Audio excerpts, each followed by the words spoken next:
കോഴിക്കോട് വെങ്ങളത്ത് ദേശീയപാതയിൽ സ്വകാര്യ ബസിന്റെ നിയമലംഘനം.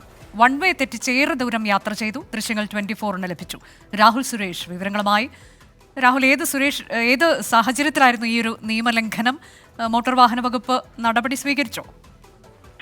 അനുജ, കോഴിക്കോട് കണ്ണൂർ റൂട്ടിൽ സ്വകാര്യ ബസിന്റെ നിയമലംഘനം നമ്മൾ നിരന്തരം പ്രേക്ഷകരിലേക്ക് എത്തിക്കുന്നതാണ്.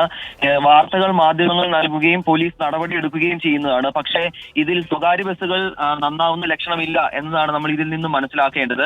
ഏറ്റവും ഒടുവിൽ ദേശീയപാതയിൽ വെങ്ങളത്തിന് സമീപമാണ് സ്വകാര്യ ബസ് നിയമലംഘനം നടത്തിയിരിക്കുന്നത്. ഈ ദേശീയപാതയുടെ പ്രവർത്തികൾ നടത്തുന്നതിനാൽ രണ്ട് പാതയിലൂടെ വൺ വേ അടിസ്ഥാനത്തിലാണ് വാഹനങ്ങൾ കടത്തിവിടുന്നത്.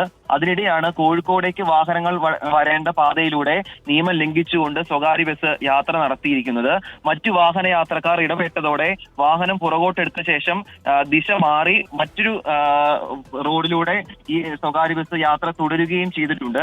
സംഭവവുമായി ബന്ധപ്പെട്ട് മോട്ടോർ വാഹന വകുപ്പ് ഉടൻ നടപടിയെടുക്കുമെന്നാണ് നമ്മളെ അറിയിച്ചിട്ടുള്ളത്. കോഴിക്കോടാണ് ദേശീയപാതയിൽ സ്വകാര്യ ബസിന്റെ നിയമലംഘനം. വിധി ദിനത്തിൽ 24 മാജിക് ജൂൺ 4 ചൊവ്വാഴ്ച രാവിലെ 5 മണി മുതൽ 24-ൽ.